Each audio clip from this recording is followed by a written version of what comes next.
They built 96 houses on my land, not by accident, on purpose. I inherited 47 acres in Colorado from my grandfather, paid off and pristine. Went to visit the property for the first time in 3 years and found an entire subdivision where my forest used to be. Paved roads, streetlights, families moving furniture into houses they'd paid $485,000 each for. The HOA president, a woman who'd never worked an honest day but wore a Rolex like a badge, told me to my face I was a deadbeat squatter trying to scam hard-working families. Said her lawyer confirmed the land was abandoned, so adverse possession made it legally theirs.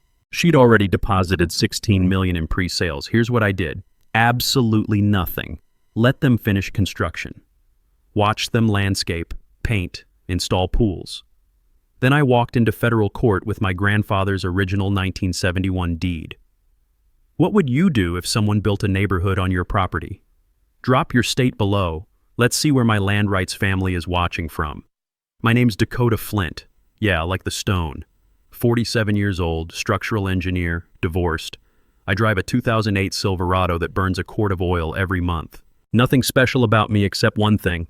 My grandfather left me 47 acres of Colorado forest worth about $4.2 million.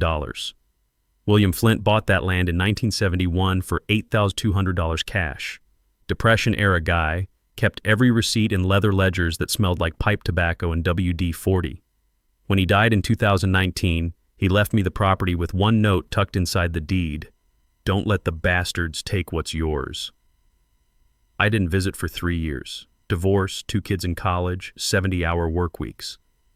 But I paid property taxes every April, $6,400 annually, never late, always online. I had the email receipts. August 2022, I finally drove up to scatter Grandpa's ashes, turned off Highway 36 onto the old fire road, and my stomach dropped. The pine forest was gone. In its place, 96 Mediterranean stucco houses with fake balconies and HOA-mandated beige paint. A carved stone entrance sign read, Ridgeline Heights, a Whitmore luxury community. I checked my GPS 4 times. Same coordinates.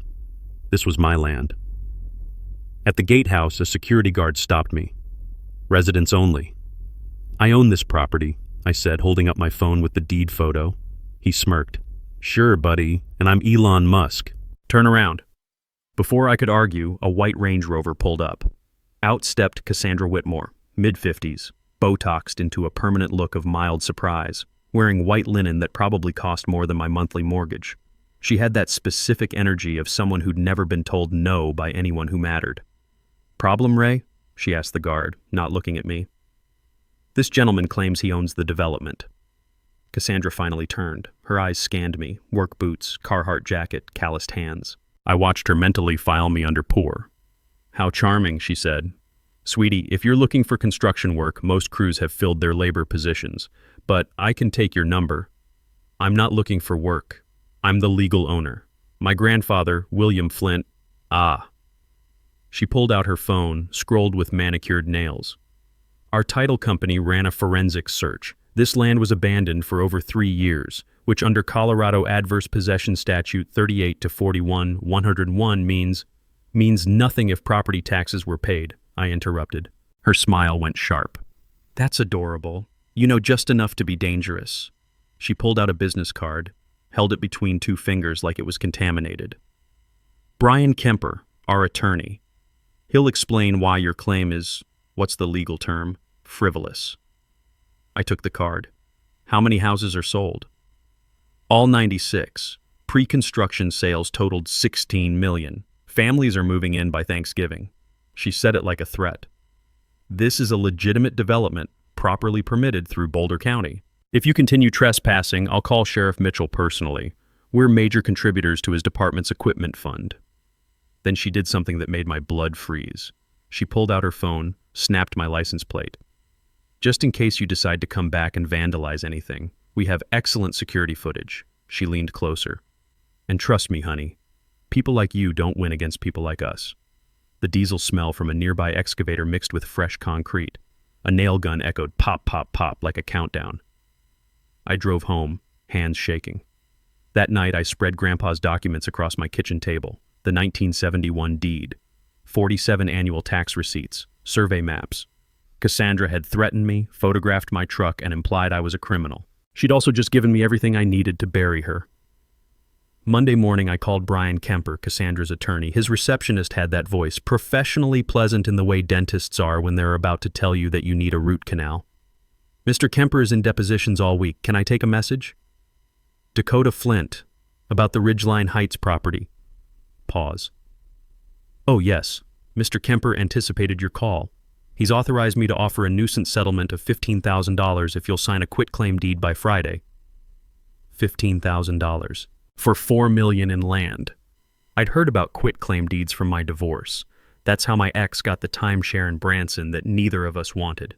Basically, you're signing away all your rights to something without anyone promising those rights actually exist.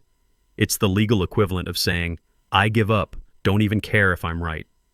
My divorce lawyer had told me, never sign one unless you're absolutely sure you're walking away from nothing. Tell Mr. Kemper I'll see him in court, I said, and hung up before she could respond. I needed a real lawyer, not the guy who'd handled my divorce for $2,200. I needed the kind who makes other lawyers check their malpractice insurance. My buddy Marcus, a civil engineer in Cheyenne, gave me one name, Lydia Chen. She'd beaten a railroad company in a Wyoming adverse possession case so badly they'd offered her a job just to make her stop. Her consultation fee was $500. I paid it with a credit card and prayed. Lydia's office smelled like old leather and lemon furniture polish, the kind of smell that costs money to maintain. She was about 60, gray hair in a tight bun, reading glasses on a beaded chain. She listened to my entire story without interrupting, making notes in handwriting so perfect it looked like a font. When I finished, she set down her pen. Show me your tax receipts. I pulled out a folder thick enough to hurt someone. Email confirmations, bank statements, county records, every April payment since 2019, plus copies going back to Grandpa's first payment in 1971. She flipped through them, and I watched her mouth twitch into something that might have been a smile on a less controlled face. Colorado adverse possession requires 18 years of open, continuous, hostile possession, and the squatter has to pay property taxes the entire time. If you've been paying, their claim is stillborn. So I get an injunction? Stop construction? You could. She closed the folder. But here's what I'd do instead, and you're going to think I've lost my mind. Let them finish building. I stared at her. What? If you stop construction now, Cassandra's company declares bankruptcy. Your land gets tied up in a 3-year litigation circus with 96 families who bought homes in good faith suing everyone including you. Banks, title companies, insurance companies. It becomes legal whack-a-mole. She leaned forward. But if you let them finish, then file for declaratory judgment. You own 96 completed houses. Cassandra's company has committed textbook fraud, selling property they don't own. They'll be desperate to settle because the alternative is prison. My hands were shaking. What if they somehow win? They won't. But even in some parallel universe where they did, you've lost nothing. Your land's already occupied. The difference is whether you fight one corrupt developer or 96 traumatized families. It was cold, strategic, brutal, and it made perfect sense. How much, I asked. $40,000 in legal fees, maybe $50, but when we win, and we will, the court awards damages for trespass, unjust enrichment, fraud, and attorney's fees. You'll own the houses outright, sell them, rent them, or negotiate a settlement worth millions. I had $12,000 in savings. My Silverado needed a transmission. My daughter's tuition payment was due in January. I'll figure it out, I heard myself say. One last thing. Lydia's voice dropped. Don't contact Cassandra. Don't post on Facebook. Don't tell anyone except your kids and maybe one trusted friend. In property litigation, surprise is worth more than gold. I hired her that day, signed a retainer agreement that made my stomach hurt. September bled into October. I drove past Ridgeline Heights twice a week, parking on the public road with my phone camera running. Framers swarmed like ants. The air smelled like sawdust and diesel fuel. Plumbers hauled coils of PEX tubing. Electricians snaked wire through walls. And every time I visited, I took time-stamped photos. Cassandra spotted me during her 3rd week. She made a phone call. I could see her from 200 yards away, gesturing at my truck like I was a bomb. 20 minutes later, a sheriff's cruiser pulled up behind me. Deputy Torres, young guy, probably late 20s, with the uncomfortable body language of someone caught between a rock and a campaign donor. Sir, need to see your license. I handed it over. I'm on a public road, officer. He walked back to his car, ran my plates, came back looking like he'd rather be anywhere else. Mrs. Whitmore says you've been harassing her, following her, taking pictures. I'm documenting construction on property I own. Check Boulder County records. Parcel APN 559-32-4008. Owner, Dakota Flint. Torres shifted his weight. Look, if there's a property dispute, that's civil court. But she's filed a formal complaint. If she calls again saying you're threatening her, I'll have to take action. Understand? Translation. She donates to the sheriff's re-election fund. You don't. Understood. He left. I kept taking pictures. By November, the first families moved in. U-Hauls blocking cul-de-sacs, kids on scooters, the smell of pizza delivery mixing with fresh paint. I watched a couple carry a crib into house number 43. Watched another family plant a maple tree in their front yard. And I felt sick. Because these weren't villains. They were people who'd saved for down payments, who believed they were living the American dream. But Cassandra? She was about to learn that stealing costs more than money. Thanksgiving week, Cassandra sent me a certified letter. I signed for it at the post office, and the clerk, a woman named Deb who'd known my grandfather, wrinkled her nose when she saw the return address. Whitmore Development, LLC? That's the lady building those McMansions on Old Mill Road, right? She handed me the envelope. My sister tried to buy one. They wanted $485,000 for 1,800 square feet. Highway robbery. I opened it in my truck. Legal letterhead, Brian Kemper's signature at the bottom, 3 pages of dense legalese that boiled down to, stop trespassing or we'll sue you for harassment. There was a photo attached, my Silverado parked on the public road taken from inside the subdivision. Someone had circled my license plate in red Sharpie. Handwritten in the margin, document everything. I drove straight to Lydia's office. She read the letter, then started laughing. Not the polite kind, but the genuine belly laugh of someone who'd just been handed a gift. They're documenting their own fraud, she said, wiping her eyes. Every letter they send, every photo they take, every interaction, it's evidence that they knew there was a dispute and kept building anyway. This is beautiful. Doesn't feel beautiful, feels like I'm being stalked. You are. But here's what you're going to do. Nothing. Let them waste money on legal threats. Let them generate evidence. We'll file in January, right after the holidays when everyone's distracted. She pulled out a yellow legal pad. Meanwhile, I need you to get me everything about Cassandra Whitmore. Property records, business filings, tax liens, anything public. I want to know who's financing this development. I spent the next 2 weeks becoming an amateur detective. Turns out, when you're an engineer, you know how to read plats, survey maps, and permit applications. I started with Boulder County's online records. Whitmore Development LLC was registered in Delaware, always a red flag. Delaware corporations are like offshore bank accounts for people who want to hide things, with Cassandra as the sole managing member. But the financing came from Ridgeline Capital Group, a Denver-based investment firm. I dug deeper. Ridgeline Capital was owned by 3 partners, and one of them was married to Cassandra. His name was Preston Whitmore, a real estate developer who'd been sued twice for construction defects and once for defrauding investors in a failed resort project. The cases had been settled quietly, records sealed. So this wasn't just Cassandra's scam, it was a family business. I found more. The Boulder County permits listed the land as formerly tax delinquent, acquired via adverse possession claim filed March 2022. But here's the thing about adverse possession. You can't just claim it. You have to prove it in court first, get a judgment, then record that judgment before you can sell property. They'd skipped that step. They'd filed a claim, then immediately started selling lots as if the claim had been granted. That's fraud. Premeditated, documented fraud.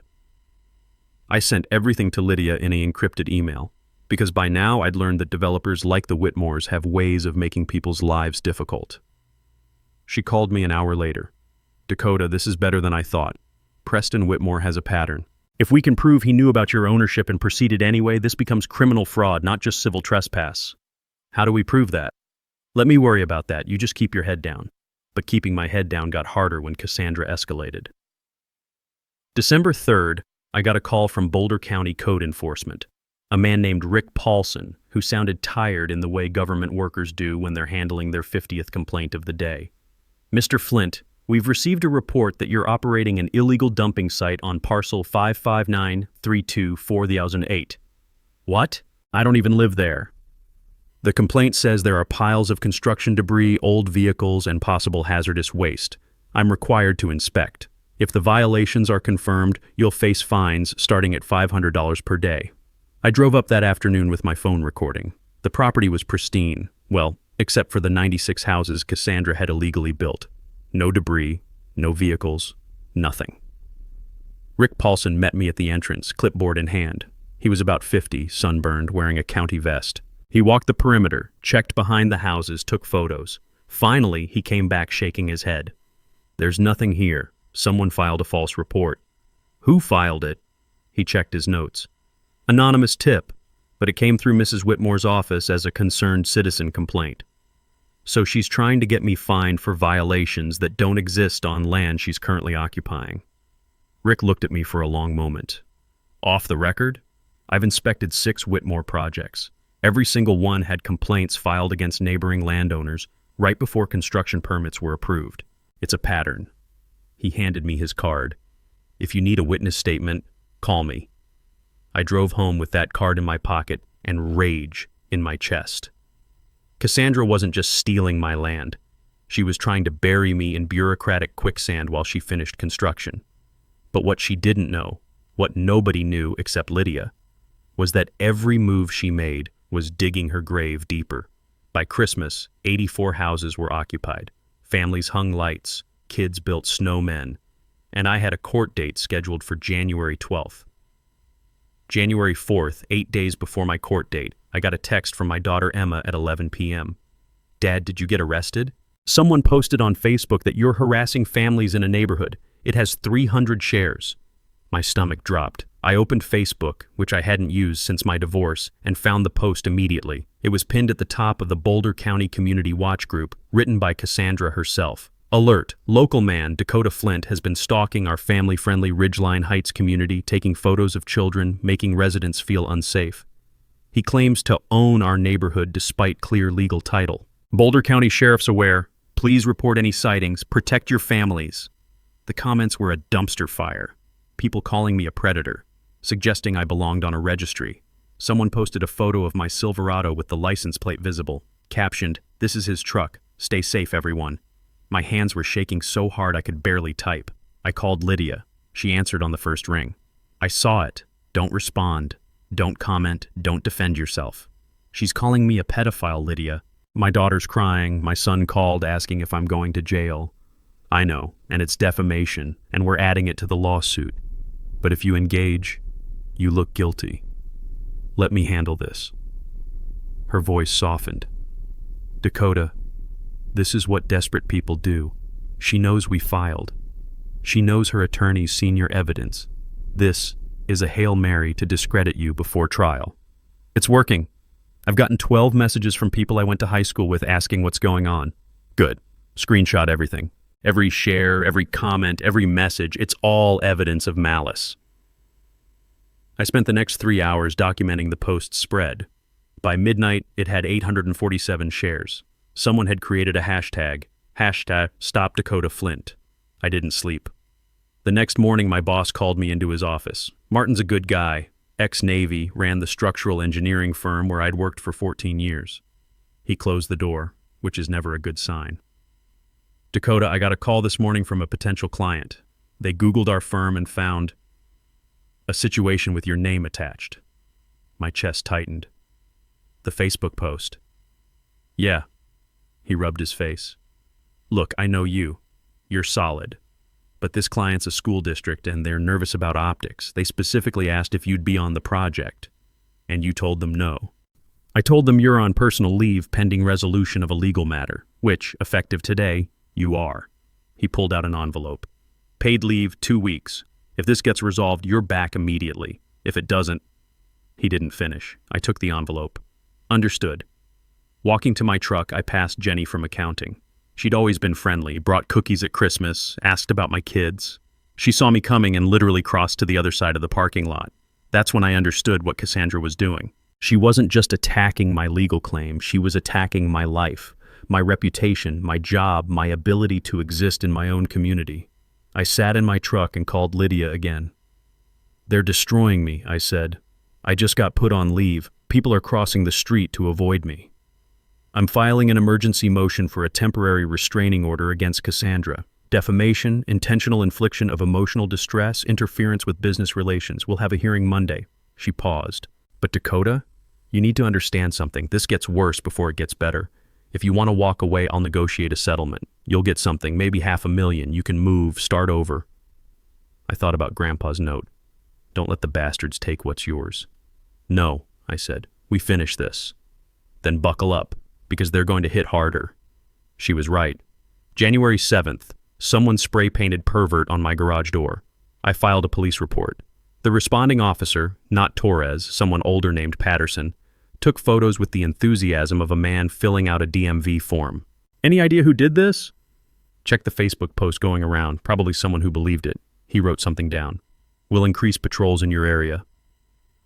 That night, I slept with a baseball bat next to my bed. January 9th, 3 days before court, my lawyer Emma called crying. Someone had sent her the Facebook post with a message. Your dad's a creep, and everyone knows it. I drove to her apartment in Fort Collins. Found her on her couch with her roommate, both looking at me like I might be radioactive.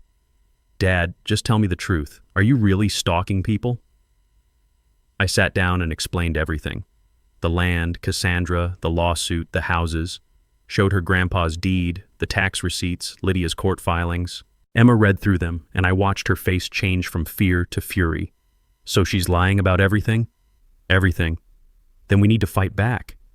Lydia says we wait for court. Emma shook her head. Dad, you've been playing defense your whole life. Divorce, work, everything. Just once. Hit first. I didn't respond, but her words stuck. January 11th, the night before court, I got one final message. It was from a number I didn't recognize. Drop the lawsuit or everyone finds out what you really are. I forwarded it to Lydia. She texted back immediately. Perfect. Bring your phone to court tomorrow. We're going to bury them. The Boulder County Courthouse smelled like floor wax and recycled air. I met Lydia in the hallway outside courtroom 3C at 8:45 a.m. She wore a navy suit that probably cost more than my truck, carrying a leather briefcase that looked like it could stop bullets. You ready? She asked. I wasn't. My hands were sweating. I'd worn my only suit, the one from my daughter's high school graduation 3 years ago, that now felt too tight in the shoulders. Do we have enough? We have a nuclear bomb, trust me. She checked her watch. Cassandra's attorney filed a motion to dismiss yesterday at 4:57 p.m. Classic delay tactic. Judge Ramirez hates that. We walked into the courtroom. Cassandra sat at the defendant's table with Brian Kemper and Preston Whitmore, her husband, who I'd only seen in property records. Preston was about 60, gray hair gelled back, wearing a suit that screamed, I've settled 3 fraud lawsuits. He was whispering to Kemper, both of them looking relaxed. Confident. Cassandra saw me and smiled. Actually smiled, like she'd already won. Judge Angela Ramirez entered. A woman in her 50s with reading glasses and zero patience in her expression. We all stood. Be seated. Case number 2023 CV 00847, Flint versus Whitmore Development LLC and associated parties. She looked at Kemper. Counselor, I received your motion to dismiss at 5 p.m. yesterday. You want to explain why you think that's appropriate? Kemper stood. Your Honor, the plaintiff's claim is defective on its face. Whitmore Development holds clear title via adverse possession. Mr. Flint abandoned the property for over 3 years. Did he pay property taxes? Judge Ramirez interrupted. Well, yes, but then adverse possession fails under Colorado Statute 3841-101. What else do you have? I watched Kemper's confidence crack like cheap concrete. Your Honor, the title company conducted a thorough search. Ms. Chen? The judge turned to Lydia. Lydia stood, and I swear the temperature in the room dropped 5 degrees. Your Honor, we're not here to debate adverse possession. That claim is frivolous. We're here because the defendants knowingly committed fraud. She opened her briefcase. I'd like to submit Exhibit A, an internal email from Preston Whitmore to Cassandra Whitmore dated February 18th, 2022. She handed copies to the judge and Kemper. I craned my neck to see. Kemper's face went white. Judge Ramirez read it, and her eyebrows went up. Counselor Kemper, did you know about this email? Your Honor, I've never seen that document. It was submitted in discovery last week, Lydia said smoothly. Perhaps it got lost in your office. What does it say? I whispered. Lydia slid me a copy. I read it, and my heart started pounding. From Preston Whitmore at Ridgeline Capital, Com to C. Whitmore at Whitmore Development. Com subject, Old Mill Road property, risk assessment. Cassie, spoke with our title attorney. The Flint parcel is not abandoned. Owner, William Flint's grandson, has been paying property taxes continuously since 2019. Adverse possession claim won't hold up in court. However, if we move fast, file the AP claim, get permits approved, start selling lots before anyone notices, we can create enough chaos that Flint either settles cheap or gets buried in litigation costs. Worst case, we build everything, file bankruptcy, let the title insurance companies sort it out. We've done this before, Aspen Project 2019. Risk level, medium. Reward level, $16 gross. I read it 3 times. They'd known. From the beginning, they'd known they were stealing my land. Your Honor, Lydia continued, this email proves the defendants engaged in intentional fraud. They knew Mr. Flint owned the property. They knew their adverse possession claim was baseless. They proceeded anyway because they calculated, correctly I might add, that most people can't afford to fight a multi-million-dollar legal battle. Judge Ramirez looked at Preston and Cassandra. Is this email authentic? Preston started to stand, but Kemper grabbed his arm. Your Honor, we need to consult with our clients. That sounds like a yes. The judge closed the folder. Here's what's going to happen. Motion to dismiss is denied. This case is proceeding to trial, expedited schedule. In the meantime, I'm issuing a temporary restraining order. Whitmore Development will cease all sales, marketing, and transfer of property related to Ridgeline Heights pending resolution. She looked at Cassandra. And Mrs. Whitmore, if I see one more Facebook post, one more anonymous tip to code enforcement, or one more threat directed at Mr. Flint, I will hold you in contempt. Are we clear? Cassandra's face had gone from confident to ashen. Yes, Your Honor, she whispered. Walking out of the courthouse, Lydia turned to me. That email? I got it from a whistleblower. One of Preston's former business partners who got screwed in the Aspen deal. He's been waiting 5 years for revenge. How did you find him? She smiled. I'm very good at my job. For the first time in 4 months, I felt like I could breathe. That night, I bought a bottle of whiskey I couldn't afford and sat on my back porch watching snowfall. My phone buzzed every 5 minutes. Emma, my son Tyler, Marcus from Wyoming, even my ex-wife Jennifer sending a cautious, heard you had a good day in court. But the message that mattered came from Lydia at 9:47 p.m. My office, tomorrow 10 a.m., bring coffee. We're building the kill shot. I showed up at 9:30 with 2 large coffees and a box of donuts that seemed appropriate for planning someone's legal destruction. Lydia's conference room had a whiteboard covering one entire wall, already half filled with dates, names, and colored arrows connecting them like a conspiracy theory map. You brought donuts. She grabbed a glazed one. I like you more now. What's all this? This, she said, tapping the board with a marker, is how we turn your property dispute into a criminal referral. She drew a circle around Preston's name. The email was the grenade. Now we're bringing the artillery. She'd spent the previous evening with her paralegal tracking down every project the Whitmores had touched in the last decade. There were 7, all in Colorado mountain towns, all following the same pattern. Find land with unclear title or elderly owners, file aggressive claims, build fast, sell faster, let insurance companies clean up the mess. They're not developers, Lydia said. They're land pirates with LLCs. But here's what made my case different. I had documentation. Grandpa's meticulous records going back to 1971. Every timber sale, every fence repair, every property tax payment logged in those tobacco-scented ledgers. My own tax receipts, survey maps, photographs with GPS timestamps. Most of their victims were old, poor, or didn't keep records, Lydia explained. They either settled cheap or lost in court because they couldn't prove continuous ownership. You can prove everything. She pulled out a yellow legal pad. Here's the strategy. Phase 1, discovery.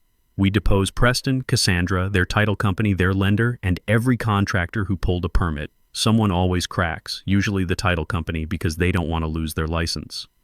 I remembered my divorce attorney had explained depositions once. Basically, you sit in a room and answer questions under oath while a stenographer types everything. People think they can lie, but lawyers like Lydia know how to ask the same question 17 different ways until you contradict yourself. It's like fishing with dynamite. Phase 2, she continued. We file an amended complaint adding RICO charges. RICO, like the mafia. Racketeer Influenced and Corrupt Organizations Act. If we can prove they've engaged in a pattern of fraud across multiple projects, which we can, it becomes federal. And federal means treble damages. She wrote on the board, 16.348 That's what they're looking at if they lose. My mouth went dry. Can they even pay that? No, which is why they'll settle. But here's the beautiful part. Preston and Cassandra personally guaranteed the construction loans. If Whitmore Development goes bankrupt, the lenders come after their personal assets. Houses, cars, bank accounts, everything. She was enjoying this. I could tell by the way her eyes lit up when she talked about asset seizures. What do I need to do? I asked. 3 things. First, I need you to map every single visit you made to the property. Dates, times, what you saw, who you talked to. Deputy Torres, that code enforcement guy Rick Paulson, anyone who witnessed their harassment. I pulled out my phone. I've been keeping a log since September. Smart. Second, we need allies. Anyone in the community who's been hurt by the Whitmores. Former employees, neighbors, contractors who didn't get paid. I want a list. I thought about Rick Paulson's comment. I've inspected 6 Whitmore projects. Every single one had complaints filed against neighboring landowners. I know where to start, I said. Third, Lydia leaned forward. This goes public. Not Facebook. That's Cassandra's playground. We're talking local news. I have a contact at Channel 9 Denver who loves corporate fraud stories. Woman named Patricia Hughes, investigative reporter. She's won 2 Emmys for taking down a slumlord and a crooked county commissioner. You want me on TV? I want us on TV. You, me, and every family who bought a house in Ridgeline Heights thinking they were getting the American dream. Because here's the thing, Dakota, those 96 families, they're not the enemy. They're victims, same as you. When this is over, they'll own their homes free and clear, and Cassandra will own nothing but legal bills. She handed me a folder. This is the deposition schedule. Preston goes first, next Thursday. Cassandra the week after. You need to be there for both. I want them to see your face when they're forced to tell the truth. I opened the folder, saw the dates, the locations, the list of questions Lydia planned to ask. It read like a murder weapon. When this is over, I said, how much will I owe you? Less than you think, because when we win, the court awards attorney's fees. The Whitmores will pay me, all $60,000. She smiled. That's the beautiful thing about fraud cases. The guilty party pays everyone's bills. I left her office at noon with a plan, a purpose, and for the first time since August, a sense that justice wasn't just a word people said when they meant revenge. It was something you built, carefully, methodically, with receipts. Preston Whitmore's deposition was scheduled for January 18th at 9 a.m. in a glass-walled conference room on the 14th floor of a Denver office building. Through the windows you could see the Rockies, snow-covered peaks glowing in the morning sun, indifferent to the carnage about to happen inside. Preston arrived in a charcoal suit with his own attorney, a woman named Diane Kelso who had the sharp, predatory look of someone who bills $800 an hour. He didn't look at me, not once. The court reporter, a tiny woman with a stenograph machine that clicked like nervous insects, swore him in. Lydia started gentle. Name, address, occupation. Preston answered in a bored monotone, like he'd done this 100 times. Probably had. Mr. Whitmore, do you recognize this email? Lydia slid a copy across the table, the February 18th smoking gun. Preston glanced at it. I do. Did you write it? Yes. So you knew, in February of 2022, that Dakota Flint was the legal owner of the Old Mill Road property? Diane Kelso leaned forward. Don't answer that. Lydia smiled. Your Honor granted a discovery order. He has to answer. Preston shifted. I knew someone named Flint was listed in county records, but our title company advised us the property was effectively abandoned under... Which title company? Rocky Mountain Title Group. Lydia made a note. I watched Preston's jaw tighten. He knew what was coming. She was going to depose the title company next, and they'd either confirm his lie or throw him under the bus to save their license. She asked 50 more questions, each one tightening the noose. By 11 a.m., Preston was sweating through his shirt. By noon, he'd contradicted himself 4 times. When Lydia finally said, no further questions, he practically sprinted out of the room. Diane Kelso stayed behind. She looked at Lydia with something like professional respect. Your client should settle, she said quietly. Your client should have thought of that before committing fraud. Name a number. Lydia closed her notebook. 10 million. Plus he resigns from every corporate board, dissolves Ridgeline Capital, and personally finances the transfer of all 96 homes to their current residents at cost. Oh, and a written apology. Diane laughed, short and bitter. He'll never agree to that. Then we'll see him in trial, and I'll bring Channel 9 with me. 2 days later, the escalation I'd been dreading finally came. I got a call from Tyler, my son, at 6 p.m. He was 23, working as a line cook in Fort Collins while finishing his culinary degree. His voice was shaking. "Dad, someone came to the restaurant." My blood went cold. "What happened?" "This guy in a suit said he was a private investigator looking into you. Asked my manager if I was reliable, if you'd ever been violent, if there were incidents he should know about." Tyler's breathing was ragged. "Dad, my manager pulled me aside after and asked if there's something I need to tell him. I could lose my job." I closed my eyes. "What was the investigator's name?" He gave me a card. "Thomas Brennan, Apex Investigations." I wrote it down. "Tyler, listen to me. Don't talk to him again. If he comes back, tell him to contact my attorney. I'll handle this." After we hung up, I called Lydia, got her voicemail, left a message that probably sounded unhinged. She called back at 8 p.m. "I know. They hired a PI to dig up dirt. It's textbook intimidation. He went to my son's workplace. He's trying to get Tyler fired. And it's witness tampering, which is a felony." Her voice was ice. "Forward me that business card photo. I'm filing an emergency motion tomorrow morning." But the hits kept coming. January 23rd, I got an email from the IRS. Notice of audit. They were reviewing my tax returns from the past 3 years, citing irregularities reported by a third party. There were no irregularities. I was a W-2 employee with simple taxes. This was harassment, pure and simple. I forwarded it to Lydia. She called immediately. "They're burning bridges now. This is what happens when rich people panic. They throw money at problems until the problems go away." "It's working. I can't afford an IRS audit on top of everything else." "You won't have to. The IRS complaint is anonymous, but we can subpoena Apex Investigations client records. If we prove the Whitmores filed a false IRS report, that's another felony." She paused. "Dakota, they're making mistakes. Desperate people always do." January 25th, the mistakes got worse. Someone leaked the Ridgeline Heights sales contracts to a Boulder real estate blog. All 96 contracts, showing that buyers had paid between $450,000 and $530,000 for homes built on disputed land. The blog's headline, "Luxury developer sold homes on stolen property. Buyers may lose everything." My phone exploded. Emails from panicked homeowners.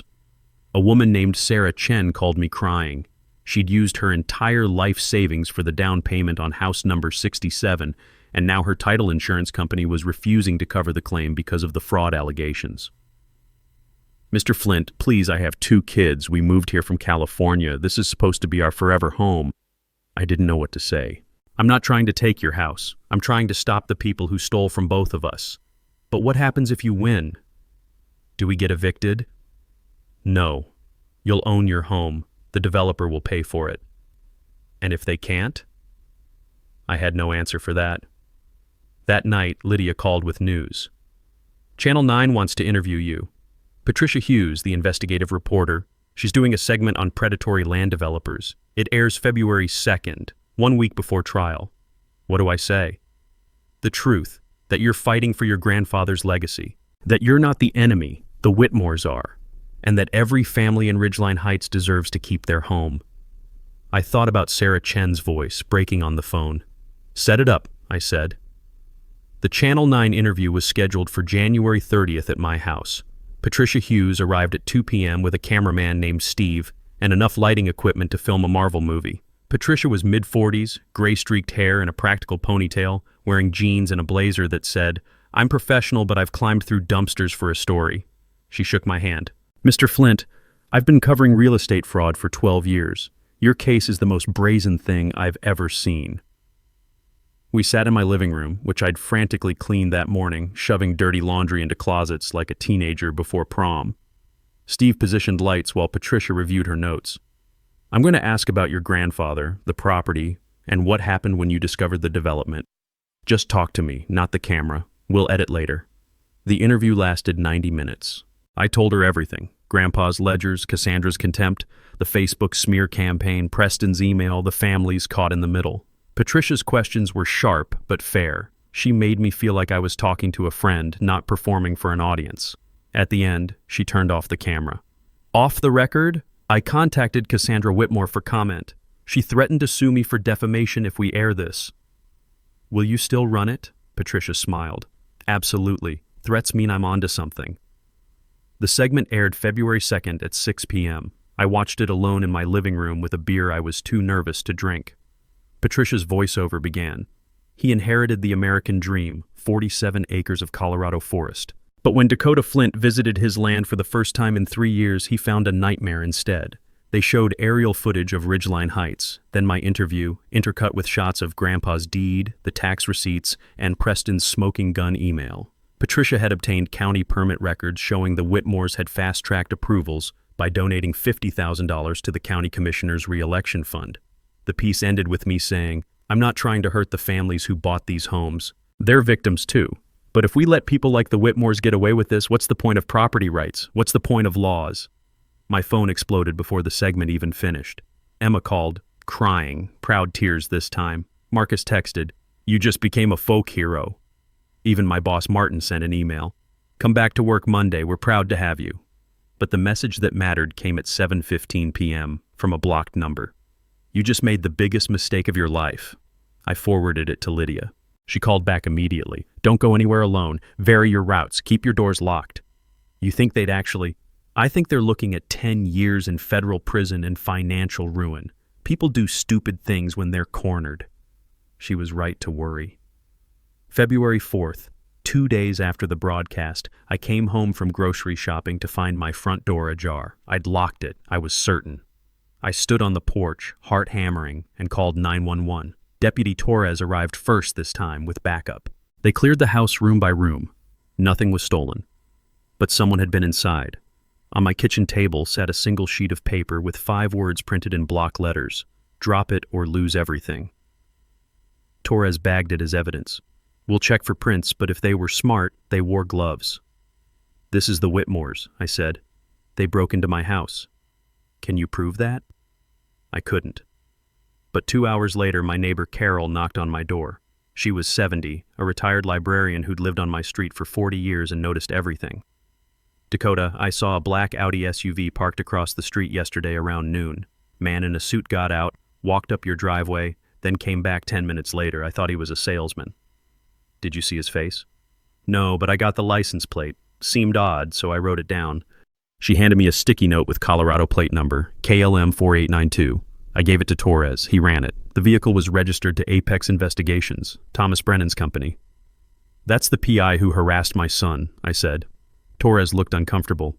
Breaking and entering is a felony, but proving he did it versus just walking up to your door is tough without video. So they just get away with it? I'll file a report. Detective will follow up. But Mr. Flint? You should consider staying somewhere else until this is over. I spent that night at Emma's apartment in Fort Collins. Slept on her couch with my phone charging next to me and the baseball bat leaning against the wall. February 6th, 3 days before trial, Lydia called with an update. The title company flipped. Rocky Mountain Title is cooperating with our investigation. They're admitting they knew the adverse possession claim was shaky but approved it anyway because Preston paid them $45,000 under the table. They're giving us everything, emails, payment records, recorded phone calls. So we have them. We have them. But Dakota? Cassandra knows it too. Her attorney called this morning begging for a settlement conference. What did you say? I said we'll see them in court. The silence on the line felt heavy.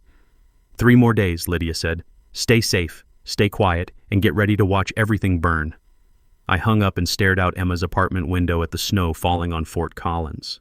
Somewhere out there, Cassandra and Preston were planning their last desperate move. I just hoped I'd see it coming. February 9th, trial day. I put on the same suit I'd worn to the first hearing, still too tight in the shoulders, and drove to Boulder with Emma riding shotgun. She'd insisted on coming, said I needed family there. Tyler had wanted to come too, but he couldn't afford to miss work. Not after the PI incident nearly cost him his job. The courthouse parking lot was chaos. 2 news vans, Channel 9 and a local Boulder station, had cameras set up on the steps. Patricia Hughes spotted me and waved, but I kept my head down. Lydia had been clear. No media comments before trial. Inside, courtroom 3C was packed. All 96 families from Ridgeline Heights had received notices about the trial, and at least 40 of them had shown up. I recognized Sarah Chen sitting 3 rows back, the woman who'd called me crying about her forever home. She looked at me with an expression I couldn't read, hope maybe, or terror that she'd lose everything. Cassandra and Preston sat at the defense table with their attorneys, Brian Kemper and Diane Kelso, plus 2 more lawyers I didn't recognize. They'd brought in reinforcements. Cassandra wore a cream-colored suit that probably cost $5,000. Her face was perfectly composed, but I could see her hands shaking when she reached for her water glass. Judge Ramirez entered. We all stood. Before we begin, the judge said, looking over her reading glasses at the packed gallery, I want to make something clear. This is a court of law, not a circus. Anyone who disrupts proceedings will be removed. Understood? Murmurs of agreement. Ms. Chen, opening statement. Lydia stood, and the room went silent. She didn't need a microphone. Her voice carried like thunder across water. Your Honor, this case is about theft. Not the kind that happens in dark alleys with masks and guns, but the kind that happens in boardrooms with LLCs and forged documents. Dakota Flint inherited 47 acres from his grandfather, a man who paid cash for that land in 1971 and meticulously maintained it for 48 years. When Mr. Flint couldn't visit for 3 years due to work and family obligations, the defendant saw an opportunity. She walked toward the jury box. This was a bench trial, no jury, but old habits die hard. They didn't just build on his land, they planned it, they researched it, they knew exactly what they were doing. She held up Preston's email, blown up to poster size. This email, written by Preston Whitmore, proves they knew Dakota Flint was the legal owner. They knew their adverse possession claim would fail. They built anyway because they calculated, correctly, that most people can't afford to fight. She paused. Let that sink in. But they made one mistake. They picked the wrong victim. Because Dakota Flint kept every receipt, every tax payment, every survey map, and he refused to quit. She turned to face Cassandra and Preston. The defendants committed fraud. They broke into Mr. Flint's home. They hired private investigators to harass his children. They filed false IRS complaints. They turned his life into a nightmare because he dared to assert his legal rights. Lydia walked back to our table. Your Honor, we're not asking for mercy. We're asking for justice, and we have the receipts. She sat down. I exhaled for what felt like the first time in 3 minutes. Diane Kelso stood for the defense. She tried, I'll give her that, argued that the title company had made an honest mistake, that Preston's email was taken out of context, that adverse possession law is complex and often misunderstood. But Judge Ramirez wasn't buying it. I could see it in her face, the narrowed eyes, the tight line of her mouth. The trial lasted 7 hours. Lydia called witnesses, the title company representative who admitted taking a bribe, Rick Paulson from Code Enforcement who testified about the pattern of false complaints, Deputy Torres who described the harassment campaign. She entered Grandpa's ledgers into evidence, those tobacco-scented pages that proved continuous ownership for 50 years. Preston took the stand. Lydia destroyed him in 40 minutes. Every question was a trap. Every answer dug him deeper. By the end, he was stammering, contradicting his own deposition testimony, looking to Diane Kelso for rescue that never came. Cassandra refused to testify. Fifth Amendment. Her lawyers probably begged her not to. She'd have been eviscerated. At 4:47 p.m., Judge Ramirez announced she'd issue a ruling within 24 hours. We filed out into the hallway. The homeowners mobbed me. Sarah Chen grabbed my arm. What happens to us? She asked. If you win, do we lose our homes? I looked at Lydia. She nodded. You keep your homes, I said, loud enough for everyone to hear. Every single one of you. The Whitmores committed fraud, not you. You'll own your houses free and clear. That's the settlement we're demanding. The crowd went silent. Then someone started clapping. Then another. Within seconds, 40 people were applauding in a courthouse hallway. Cassandra walked past, flanked by her attorneys. She looked at me once, her eyes full of pure hatred, then disappeared into the elevator. Outside, Patricia Hughes caught me on the courthouse steps. Mr. Flint, how are you feeling? I looked at the cameras, at Emma standing beside me, at the Rockies in the distance, snow-covered and eternal. Like my grandfather's watching, I said, and he's proud. That night, the clip went viral. 3 million views in 12 hours. The next morning, Judge Ramirez issued her ruling. We won. Everything. Judge Ramirez's ruling was 18 pages long, but the first paragraph said everything.